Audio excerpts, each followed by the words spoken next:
Tonight's video is called Relaxing Spacesuit Facts to Fall Asleep To. Hello and welcome back, or maybe this is your very first time here. Either way, I'm so glad you found us. I hope you're already tucked in, lights down low, maybe a pillow pulled just a little closer. You are exactly where you need to be right now. Before we drift off together, a tiny, gentle favor. If you enjoy tonight's video, would you mind hitting like and subscribe? It really does make a difference. It helps other people just like you, lying in bed, mind buzzing a little too much, find their way here. And if you're feeling generous, pop a comment and tell us roughly how many hours of sleep you usually get on a good night. We're genuinely curious, and it's always lovely to hear from you. Tonight, we're talking about spacesuits. Now, I know what you might be thinking. Spacesuits? That doesn't sound very sleepy, but I promise you, there is something deeply, quietly wonderful about learning how humans have figured out how to survive in the most extreme place imaginable while you lie somewhere warm and safe and still. Space is a place of total silence, of stillness so complete it's hard to even imagine. And there's something very soothing about that, I think. The idea that somewhere out there, far beyond the ceiling above you, beyond the clouds, beyond the atmosphere, there is just quiet. And humans, with all their ingenuity and care, have spent decades designing the most extraordinary garments ever made, just so that someone could step outside a spacecraft and not be harmed by that silence. There is something tender about that, don't you think? We built suits to keep people safe in the void.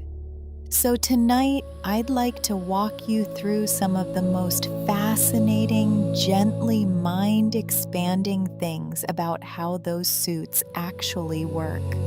We'll take it slowly. No rush at all. This is not a race. This is a drift, a slow, easy drift from one thought to the next, like stars floating in a very dark sky. Let your body settle. Let your jaw unclench just a little. Let your shoulders drop. We have plenty of time. Into the warmth of the void. Let's begin with something that might surprise you. When we think about space, most of us imagine cold, deep, bone-aching cold, and it's true that space is cold in a certain sense. But here's the thing, and I find this genuinely lovely to think about at night. The biggest danger to an astronaut working outside a spacecraft isn't the cold at all. It's the heat. In the vacuum of space, there is no air, and without air, there's no convection, no conduction. Heat can't travel through nothing the way it travels through the atmosphere around us right now. The only way heat moves in space is through radiation, and radiation is, by its nature, a slow and patient process. So, what happens to a human body floating out there? Well, the body keeps doing what bodies always do. It generates heat. Quite a lot of it, actually. During periods of physical work, an astronaut's body can produce up to 1,000 watts of metabolic heat. That's roughly the same as a small electric heater. And all of that warmth has nowhere to go, trapped inside an insulated suit with no air to carry the heat away. An astronaut would overheat remarkably quickly without some very clever engineering. It's one of those facts that turns the picture of space on its head. You might imagine floating through that dark coldness and shivering. The reality is rather the opposite.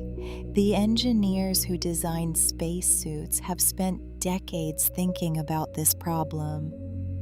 How do you keep a person cool in a place where the usual rules of heat simply don't apply? How do you build a cooling system that works without air? The answer they found is quietly beautiful. They built a garment that the astronaut wears next to their skin, a kind of close-fitting underlayer threaded through with tiny tubes.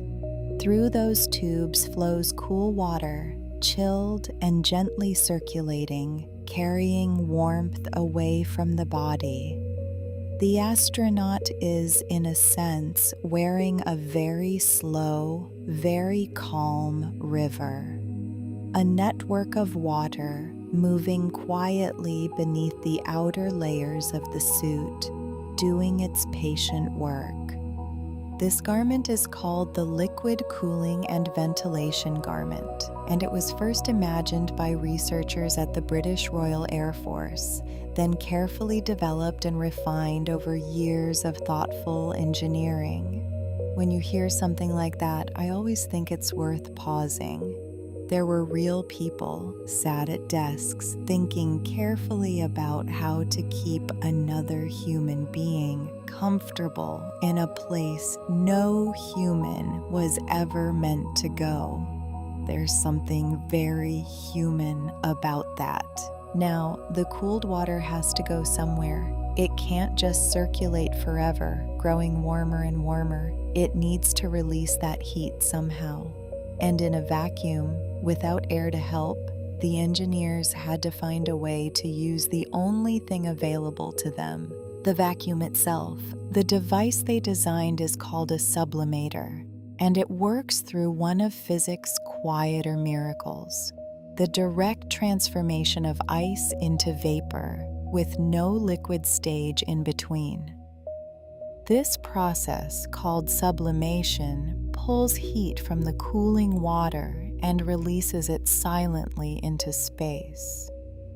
The Sublimator contains a plate made of sintered nickel, which is nickel that's been heated and compressed until it becomes porous, full of tiny microscopic channels.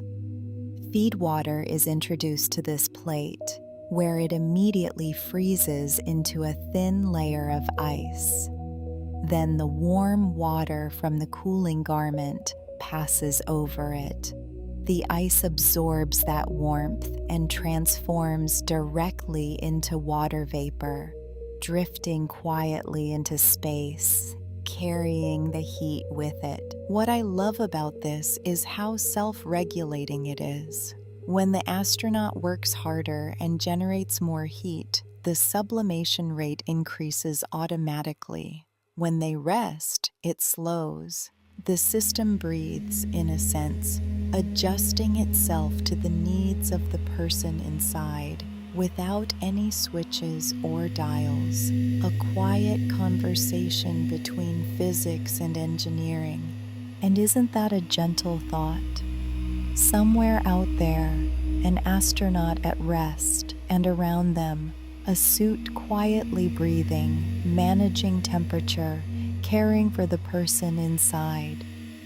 Like a very attentive, very technical sort of blanket, the surface of the moon adds another layer of complexity to all of this. Because the moon has no atmosphere to spread heat around, the temperature difference between sunlight and shadow is almost incomprehensible. The sun-facing side of a suit can reach over 120 degrees Celsius. The shaded side can fall to minus 173. In the permanently shadowed craters near the moon's south pole, temperatures can drop to 30 degrees above absolute zero, 30 Kelvin. a cold so profound that polymer fabrics begin to stiffen and lose their flexibility entirely. Engineers designing suits for future lunar missions have to account for all of this, not just comfort, survival, the ability of a fabric to flex and bend in conditions that would make most materials brittle and useless. There are people right now working in warm offices and laboratories thinking carefully about what kind of fabric will stay supple at temperatures that barely exist anywhere else in the solar system. And somewhere, eventually, an astronaut will wear what they've created and will step out onto that cold, ancient surface, and the suit will move with them as intended, as planned, as carefully imagined. That kind of care, taken for a stranger in a distant place, is something I find genuinely comforting to think about. The world is full of people quietly solving hard problems so that other people can be safe. Let that sit with you for a moment. You are warm. You are still. The ceiling above you is close and familiar, and somewhere vastly far away, the moon hangs in silence, and humans are already imagining how to walk there more safely than before. Breathe in, breathe out. We're just getting started. The quiet chemistry of every breath. Let's think, just for a moment, about breathing. You're doing it right now without thinking about it at all. Your body knows what to do. The air in this room is exactly right for you. There's enough oxygen. The carbon dioxide you breathe out simply drifts away into the space around you, and your body just continues. Quietly, reliably, without any effort on your part at all. Now imagine that the air around you was sealed, that every breath you took stayed in the same small space, that the carbon dioxide your body produced had nowhere to go and began slowly and silently to build up around you. That is the situation inside a spacesuit, and without intervention, it would become dangerous very quickly. The human body exhales around 1 kilogram of carbon dioxide every single day. In the confined volume of a suit, concentrations can rise to toxic levels faster than you might expect. The condition that results is called hypercapnia, and it causes headaches, confusion, a rising sense of panic, none of which you want when you're floating outside a spacecraft several hundred kilometers above the Earth. So the engineers had to solve a problem that sounds almost philosophical. How do you remove something invisible from the air without removing the air itself? How do you scrub one gas from a mixture while leaving everything else exactly as it was? The answer, for a very long time, came from chemistry, specifically from a compound called lithium hydroxide. Lithium hydroxide is a white, powdery substance that has a particular affinity for carbon dioxide. When the two meet in the presence of moisture, they react. The carbon dioxide is captured, locked into a new compound, and the air that passes through becomes cleaner. The process is quiet, reliable, and extraordinarily effective. But here's a subtlety that I think is lovely, the kind of detail that only becomes visible when you look closely. The reaction doesn't just need carbon dioxide to work, it also needs water. The humidity inside the suit, the moisture from the astronaut's own breath, is not incidental. It is essential. Without the right amount of moisture in the air, the scrubbing process slows down. The chemistry becomes less efficient. So the engineers had to think not just about carbon dioxide levels, but about humidity. Too dry and the scrubbing falters. Too wet and the powder can become clogged, its surface area reduced, its effectiveness diminished. The suit has to maintain a very precise atmospheric balance, not quite like the air in this room, but a careful, managed approximation of what a human body needs. It's a little like baking in a way. Precise amounts of the right ingredients in the right conditions to produce the right result. Except the stakes are rather higher than a failed loaf of bread. Lithium hydroxide canisters served astronauts faithfully for decades through Apollo, through the space shuttle, through the early years of the International Space Station. But they had a limitation. Each canister was used once and then discarded. For short missions, that was perfectly workable. But as human spaceflight began to think about longer stays, about months on a lunar surface, or the distant idea of years traveling to Mars, the idea of carrying an ever-growing stack of spent canisters began to feel less sustainable. And so the engineers went looking for something better. What they found was a material called a solid amine. It's a substance that can do something rather remarkable. It can absorb carbon dioxide during one phase and then release it during another, allowing it to be used again and again, a breathing, cycling system rather than a one-way chemical reaction. The version being developed for future suits, called SA9T, works through a process of pressure swing adsorption. During the absorption phase, carbon dioxide and water vapor are drawn into the amine material, captured in its molecular structure. Then, when the pressure changes, when that section of the system is exposed to the vacuum outside the suit, the captured gases are released and vented away. The material resets, ready to absorb again.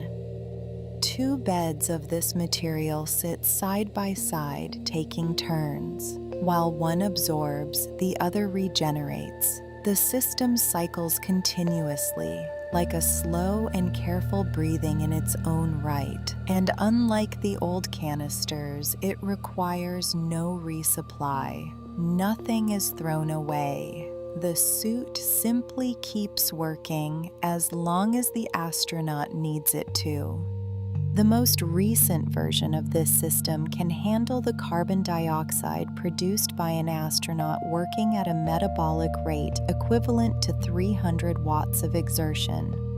For comparison, older designs managed around 120. The improvement is substantial, and it comes not from brute force, but from better understanding of how heat moves through the sorbent material, how to keep the temperature stable so that each cycle is as effective as the last.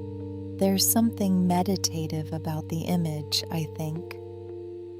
Two small chambers, quietly alternating, one drawing in, one releasing, a rhythm built into the engineering itself, steady and unhurried, maintaining the atmosphere inside the suit with a patience that asks nothing of the astronaut at all. You breathe in, the amine captures, you breathe out, the material cycles, the suit breathes with you. Outside there is nothing, no air, no pressure, no atmosphere of any kind, just the vast and silent dark. And inside, maintained by chemistry and careful design, there is a small pocket of something breathable, a little borrowed piece of earth carried along wherever the astronaut goes. I find that thought quite beautiful at this time of night, that we have learned to carry the conditions of life with us, even into places that have none, that the very act of breathing, so automatic and unconsidered here in this room, required decades of ingenuity to replicate in the void. Your breath right now is effortless. It has always been effortless. You have never once had to think about whether the air around you was safe. There are people who go to extraordinary lengths to ensure that this simple thing, this quiet, automatic rhythm, continues for astronauts in places where nothing is automatic and nothing is simple. Let your breath slow a little if it wants to. There's no hurry here. The suit keeps working, the chemistry keeps cycling, and you can just rest. Hands in the dark. Of all the parts of a spacesuit, the gloves are perhaps the most quietly extraordinary. Think about your hands for a moment. Not in a complicated way, just notice them. They're probably relaxed right now, perhaps curled softly against a pillow or resting somewhere warm. Hands at rest are remarkable things. All that capability, all that sensitivity, simply waiting. The fingertips alone contain some of the highest concentrations of nerve endings anywhere in the human body. We use our hands to feel temperature, texture, pressure, the difference between rough and smooth, between tight and loose, between the right bolt and the wrong one. That sensitivity is something we carry so naturally that we barely notice it exists. Now imagine trying to preserve that sensitivity while enclosing the hand in a pressurized glove. A glove that must keep the hand alive in a vacuum. A glove that must insulate against temperatures that swing from burning to freezing within the space of a single step. A glove that must resist abrasion and puncture and the slow creep of radiation and still allow the person wearing it to pick up a small tool or turn a precise dial or complete a delicate repair on the outside of a spacecraft. That is the engineering problem of the spacesuit glove, and it is, by most accounts, the hardest part of the whole suit to get right. The difficulty begins with pressure. The interior of a spacesuit is pressurized, filled with breathable gas at a carefully maintained level. That pressure is what keeps the astronaut alive. But pressure, by its nature, wants to expand. It pushes outward against every surface it touches. And a pressurized glove, sealed around the wrist, becomes something like a small, stiff balloon around the hand. To bend a pressurized glove, to curl the fingers, to grip something, requires the astronaut to work against that pressure with every movement. Over the course of a spacewalk that might last 6, 7, or 8 hours, that constant muscular effort adds up. Hands become fatigued, grip strength diminishes. And in the later hours of a long EVA, the simple act of squeezing a tool can become genuinely tiring. Engineers have spent years trying to reduce this effort. The modern gloves used on the International Space Station are designed using laser scanning of the astronaut's actual hands, followed by three-dimensional computer modeling that maps exactly how the hand moves, where the pressure points fall, how the fingers flex through their natural range of motion. Each glove is as close to a custom fit as engineering can currently manage. And yet, despite all of that care, the gloves remain the part of the suit most associated with injury. There's a particular condition that affects astronauts who spend many hours working in pressurized gloves. and its name is one of those medical terms that sounds more dramatic than it perhaps needs to. It's called onycholysis, and what it means in gentle terms is the separation of a fingernail from the nail bed beneath it. It sounds uncomfortable because it is. The fingernails, pressed repeatedly against the interior of a stiff glove over hours of physical work, experience sustained, localized pressure. The nail, caught between the finger beneath and the glove above, can begin to lift away from the skin. In severe cases, astronauts have returned from spacewalks to find that nails have detached partially or entirely. What makes this particularly interesting from an engineering perspective is that the research into why it happens produced a rather counterintuitive finding.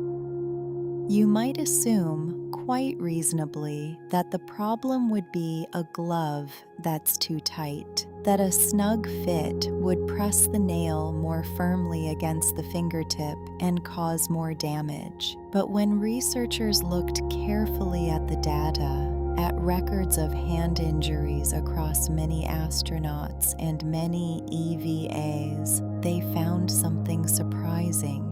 The risk of nail injury actually increases when there's more space between the fingertip and the end of the glove. The measurement involved is called the delta. It refers to the gap between where the astronaut's fingertip naturally sits and where the glove's tip ends. A larger delta means more excess material in the finger of the glove.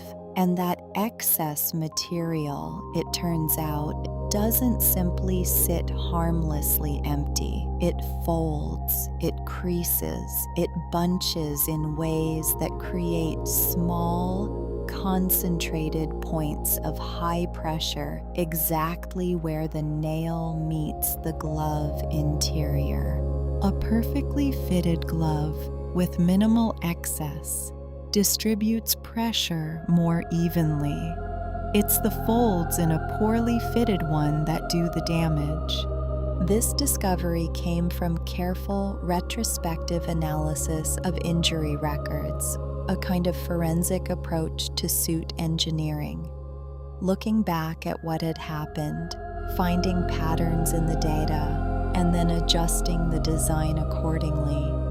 It's a slower kind of learning than laboratory experimentation, but in some ways, it's more honest. It reflects what actually happens to real human bodies under real working conditions. And the findings were specific enough to be genuinely useful. The middle finger, it turned out, was the most commonly affected digit. Certain glove models were associated with significantly higher rates of injury than others. One particular glove design was found to carry nearly 8.5 times the risk of nail damage compared to a different model. A detail like that, buried in medical records, quietly shapes the next generation of design. There were demographic patterns too. Factors like age and certain physical characteristics were associated with different levels of risk. The skin, it seems, changes over time in ways that affect how it responds to sustained pressure inside a glove. The suit that works well for one person at one stage of their life may not be ideal for another. These are the kinds of fine-grained human details that get folded into engineering. The suit is not designed for an abstract astronaut. It's designed for actual people with actual hands, whose actual fingernails are affected by the precise geometry of a glove finger. One of the approaches being explored to reduce hand injuries involves improving ventilation inside the glove. When the hand is working hard, it produces heat and moisture. Moisture softens the skin, making it more susceptible to the kind of sustained pressure that causes damage. By improving airflow through the glove, keeping the microclimate inside a little drier and cooler, the skin remains more resilient. Research suggests that better ventilation could reduce hand and nail discomfort from moderate to low in a meaningful proportion of astronauts. It is, again, a solution that sounds simple but took years to arrive at. Airflow inside a pressurized glove is not straightforward. Every channel for air is also a potential point of structural weakness. Every opening must be sealed and managed. The engineering of ventilation has to work alongside the engineering of pressure containment and thermal insulation and abrasion resistance and all the other things the glove must simultaneously achieve. And through all of this, the fundamental goal remains the same: to give the astronaut their hands back, to let them work with some approximation of the dexterity and sensitivity they would have in a warm room, in ordinary air, without any of this complexity at all. There's something quietly moving about that, I think. All of this effort, all of this research and modeling and testing and redesign in service of something as simple as letting a person use their hands. Your hands are resting now. They don't need to do anything. They can simply be still. Let them relax completely if they haven't already. Let the fingers uncurl just a little. Let the palms soften. You are not working tonight. You are not gripping anything. There is no pressure, no friction, no careful labor, just rest. And perhaps somewhere at the edge of thought before sleep arrives, you might notice a small, quiet gratitude for the unremarkable ease of hands that are simply, gently free. Before we continue our journey through the stars tonight, I just wanted to mention something very gently, no pressure at all. If you're someone who finds it hard to switch off at night, who lies here more often than you'd like with a mind that won't quite settle, we do keep our description updated with things that might help. Little resources, products, bits of reading, things we've come across that people have found useful for sleep. Have a look when you get a chance. Not now, obviously. Now is for resting. We just like to share what we find in case it helps someone. Right then. Back to the stars. The smell of somewhere impossible. There is a question that sounds like it shouldn't have an answer. What does space smell like? Space is a vacuum. There's nothing there. No molecules drifting through the air, no particles landing on the receptors in your nose, no atmosphere of any kind to carry a scent from one place to another. By every reasonable expectation, space should smell like nothing at all, like the inside of a sealed jar, like absence. And yet, astronauts returning from spacewalks, stepping back through the airlock, removing their helmets as the pressure equalizes around them, have consistently reported something unexpected: a smell clinging to their suits, present in the air of the airlock, distinct and strange and unlike anything they had encountered before. And when they try to describe it, the descriptions are remarkably consistent and remarkably vivid for something that technically shouldn't exist. Burnt metal, spent gunpowder, charred meat, a kind of sharp, smoky bitterness with something almost sweet underneath. Not unpleasant exactly, unusual, otherworldly, which, of course, it is. The question of what causes this smell is one that sits beautifully at the border between chemistry and poetry. And the answers that science has found are, I think, some of the most quietly astonishing things we'll talk about tonight. Let's begin with the gunpowder note. When an astronaut is outside the spacecraft, the suit's exterior is exposed to everything the space environment contains. And one of the things it contains, at very low densities but consistently present, is atomic oxygen. Single atoms of oxygen, not paired into the molecules we breathe, but alone. Reactive, eager in a chemical sense to bond with something. These atoms adhere to the fabric of the suit. They settle into the material's surface, held there by weak electrical forces. And then, when the airlock repressurizes, when fresh oxygen is introduced into that sealed space, those single atoms combine with the new oxygen molecules to form ozone. 3 oxygen atoms bound together into a compound that has a very particular smell, sharp, clean, but acrid, like the air after lightning, or near a photocopier that's been running for a while. That's the bitter note in the smell of a freshly returned suit. But there's more, and this is where it gets genuinely extraordinary. Space is not entirely empty. Between the stars, throughout the vast clouds of gas and dust that drift across galaxies, there are molecules. Complex molecules built from carbon and hydrogen and oxygen, assembled not in laboratories but in the slow, cold hearts of interstellar clouds over millions of years. And among those molecules, one group is particularly abundant. They're called polycyclic aromatic hydrocarbons, PAHs for short.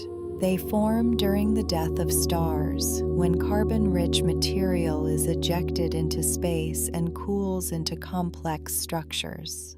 They're present throughout the universe in remarkable quantities, and chemically they are very similar to the compounds found in soot, in smoke, in charred organic material, the smell of burnt meat, the smell of a fire that's just gone out. Those are PAH signatures, and they are, in a very real sense, the smell of dead stars.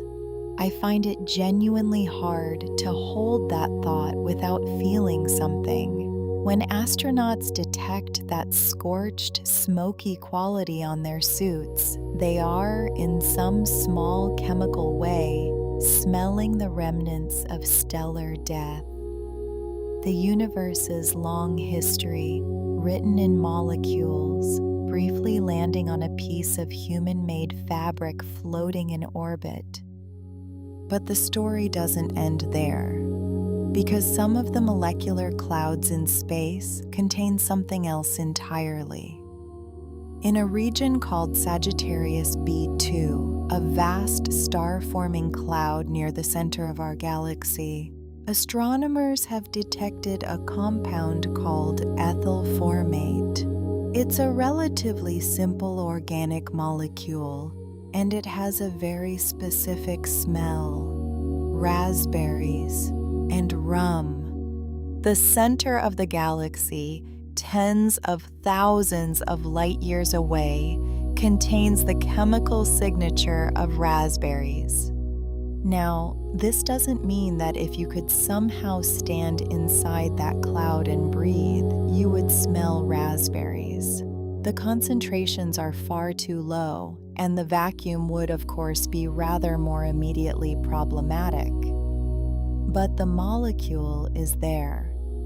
The same arrangement of atoms that gives a raspberry its scent exists in enormous quantities in interstellar space. And this isn't merely a charming coincidence. Ethyl formate belongs to a family of organic compounds that are increasingly of interest to scientists who study the origins of life. Because those same cold molecular clouds, drifting between the stars, turn out to be surprisingly productive chemical environments. Cosmic rays, the high-energy particles that stream through space from distant supernovae and other violent events, penetrate deep into these clouds. And when they do, they drive chemistry. They break apart simple molecules and allow them to recombine in more complex ways. Among the compounds that form through this process are amino acids and sugar acids, the molecular building blocks of biological systems. Glyceric acid, for instance, a compound essential to certain metabolic processes in living cells, has been found to form under simulated interstellar conditions. The universe, it seems, has been quietly assembling the ingredients of life for billions of years in clouds of gas and dust so cold and so diffuse that nothing, by any conventional expectation, should be happening there at all. And those ingredients, those patient molecular constructions, eventually find their way into star systems, into planets, into the chemistry of oceans and atmospheres, into the long, slow processes that eventually produce something capable of wondering about where it came from. The smell that lingers on a spacesuit after a spacewalk is, in some sense, a faint echo of all of that. A chemical whisper from the history of the cosmos, settling briefly onto a human-made surface before being ventilated away. There's a particular kind of comfort in that idea, I think, that I'd like to offer you as you lie here in the quiet dark. The atoms in your body, the carbon, the oxygen, the nitrogen, the trace elements that make your cells work and your thoughts form, all of them were made in stars. All of them pass through the kind of interstellar chemistry that produces those strange, space-borne molecules. All of them have a history that stretches back billions of years through supernovae and molecular clouds and the slow accretion of a young solar system. You are, in a very precise and literal sense, made of the same stuff as the universe. The same carbon that forms in dying stars forms in you. The same chemistry that drifts through interstellar space once drifted through the early Earth, and eventually, over an almost incomprehensible span of time, became the oceans and the atmosphere and the first living things and everything that followed. You are not separate from the cosmos. You are a part of it, a local, temporary, astonishingly complex arrangement of matter that the universe has produced, apparently, because that's the kind of thing it does, given enough time and the right conditions. And right now, that arrangement of matter is lying still in a warm room, breathing slowly on the edge of sleep. Which is, when you think about it, quite remarkable. The universe spent billions of years assembling you, and tonight you get to rest. Let the breath come and go without any effort at all. Let the thoughts drift if they want to. Like molecules in a cloud, like dust between the stars, they don't need to go anywhere in particular. They can just float, and so can you. a suit that fits the shape of a person.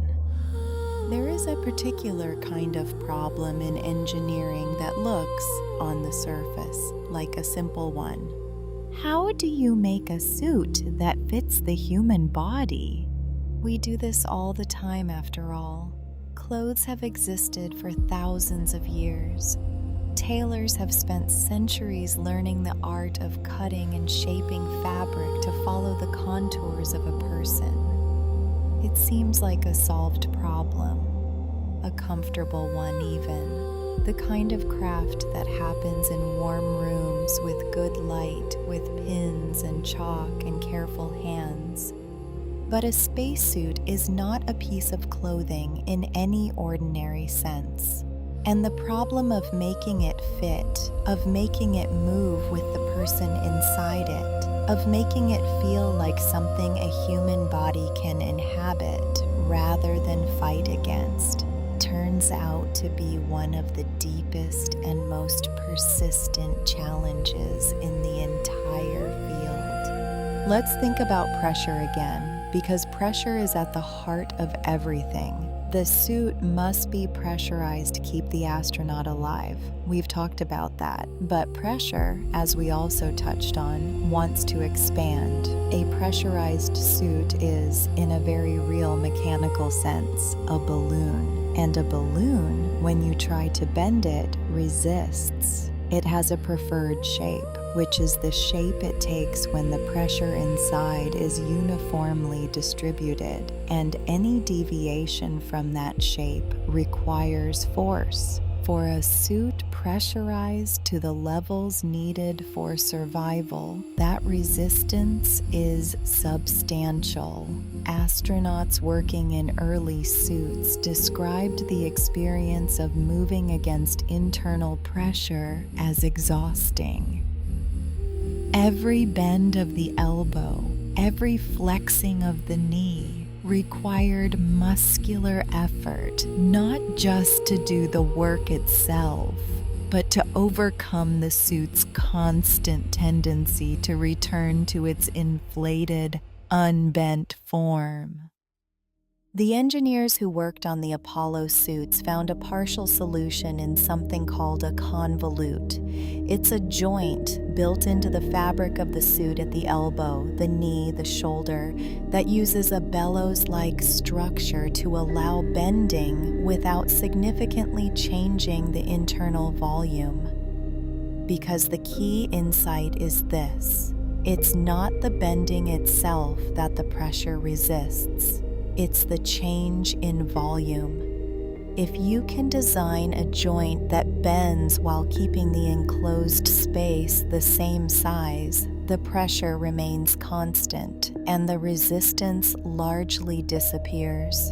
The convolutes in the Apollo suits were derived, in a roundabout and rather charming way, from the technology of girdles and brassiers.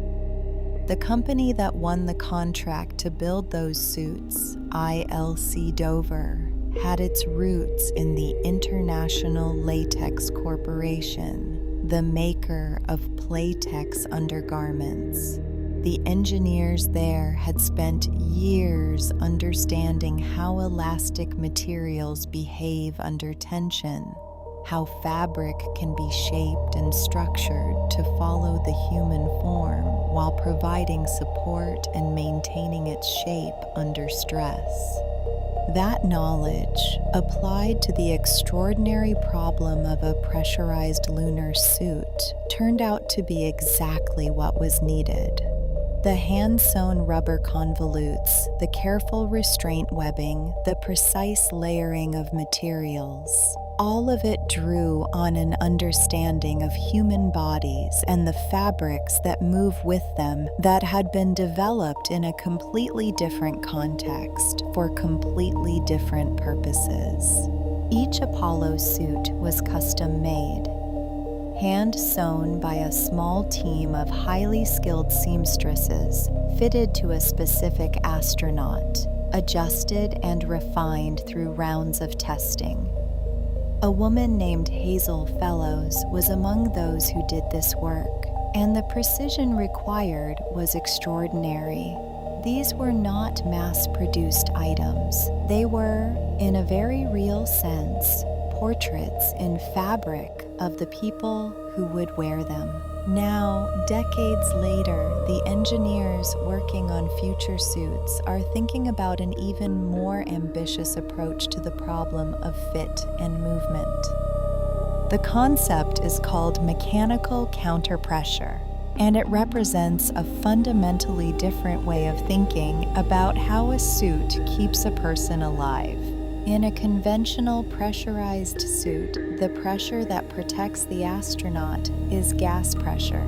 The suit is inflated like a balloon, and that inflation maintains the force against the body that prevents the vacuum from causing harm. But what if, instead of surrounding the body with pressurized gas, you pressed directly against the skin? What if the suit itself, stretched tight against the body, provided the counterpressure that the gas would otherwise supply?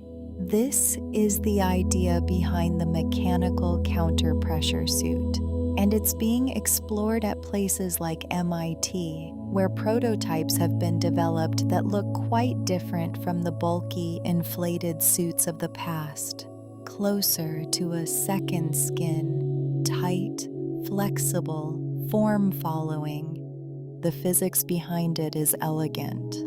The pressure applied to the skin by a stretched elastic material depends on two things: the tension in the material and the radius of curvature of the surface it's covering.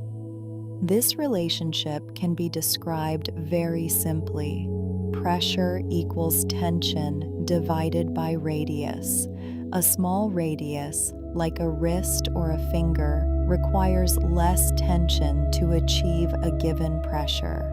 A large radius, like the torso or the thigh, requires more, which means that to maintain a uniform pressure across the entire body, the suit must apply different tensions at different points.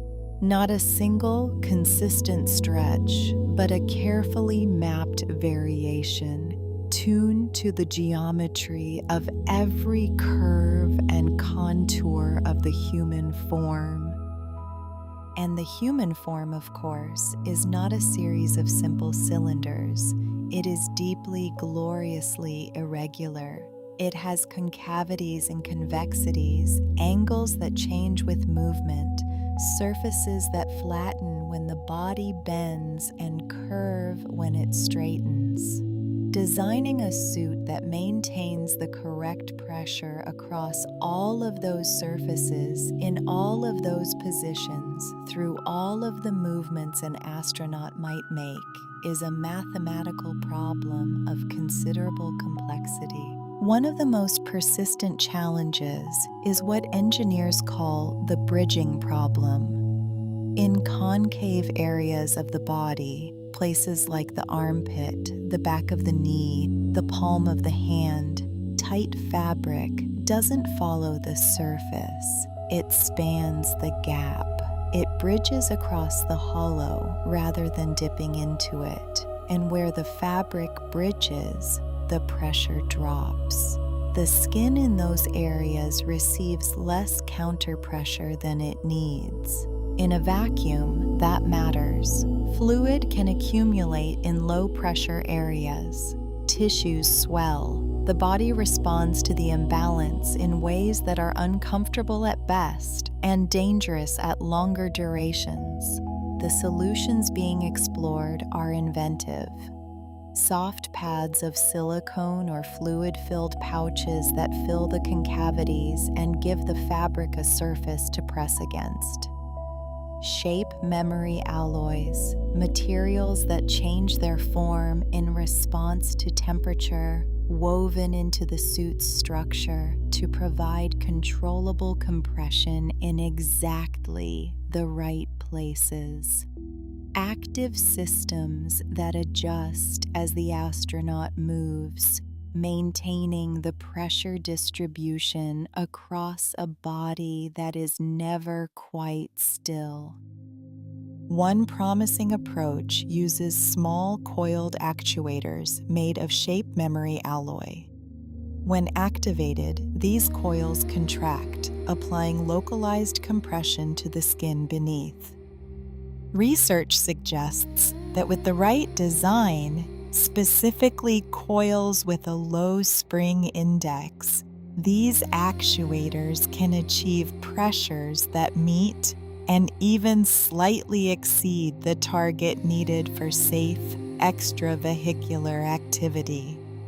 The average counter pressure achieved in recent prototypes has been measured at around 34 kilopascals. The target is just under 30, close enough to be genuinely encouraging and a reminder that what once seemed like a distant theoretical possibility is slowly becoming something that might actually be worn.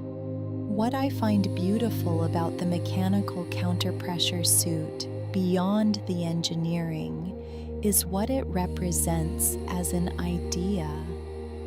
The desire to give an astronaut back their body, to let them move not against a pressurized shell, but within something that moves with them, to make the experience of working in space feel less like wearing a piece of equipment and more like simply being in a place, extraordinary and hostile as that place might be. There's a long tradition of humans making things that fit other humans.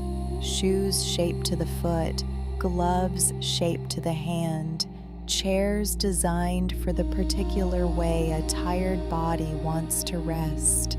There's care in that fitting, attention, a kind of respect for the specific shape of a person. The mechanical counter-pressure suit is that tradition taken to its furthest possible point. A garment so precisely fitted that it doesn't just cover the body. It becomes, in a sense, part of it. Your body right now is in a perfect fit. The bed beneath you, the covers around you, the pillow under your head, everything shaped to you by gravity and habit and the gentle settling of a body that has decided to rest. You don't have to hold any shape in particular. Let the weight of you sink downward. Let the shoulders release, the hips, the ankles, everything that was holding tension. Let it soften now. You are not working. You are not resisting anything. There is no pressure to overcome, no suit to move against, no careful balance to maintain. Just a body resting in the particular shape it takes when it finally lets go. That shape is exactly right, and so we find ourselves here at the quiet end of our journey together tonight. We've traveled quite a distance, you and I, through the strange thermal paradox of a vacuum that overheats rather than freezes, through the patient chemistry of carbon dioxide scrubbing, those two small chambers quietly taking turns, breathing in and breathing out. We spent some time with hands and the extraordinary care that goes into protecting them. We drifted through the improbable smell of space, that smoky, sweet chemical whisper from dying stars. And we ended with the shape of a person and the long, tender effort to build something that truly fits. I hope some of it found its way into your thoughts gently, not loudly, not in a way that kept you too alert, just quietly, like something interesting heard from the next room while you were already half somewhere else. That is all we ever hope for here at Orbit into Sleep. If you enjoyed tonight, please do leave a like before you drift away entirely. And if you haven't subscribed yet, it would mean a great deal. It helps other restless minds find their way here, to this small, calm corner of the internet where the facts are soft and the pace is slow and there's never anywhere to be. We'd also still love to know, if you haven't told us yet, how many hours you usually manage on a good night. Drop it in the comments whenever you surface. We read every one. For now, though, the talking is done. What comes next is just music. Let it carry you wherever it wants to go. Your mind doesn't need to do anything with it. It doesn't need to follow along or pay attention or make sense of anything at all. Just let it be sound in the background of wherever sleep is taking you. You've done everything right tonight. You showed up. You got comfortable. You let yourself be still. The rest takes care of itself. Good night. Sleep well. We'll see you next time.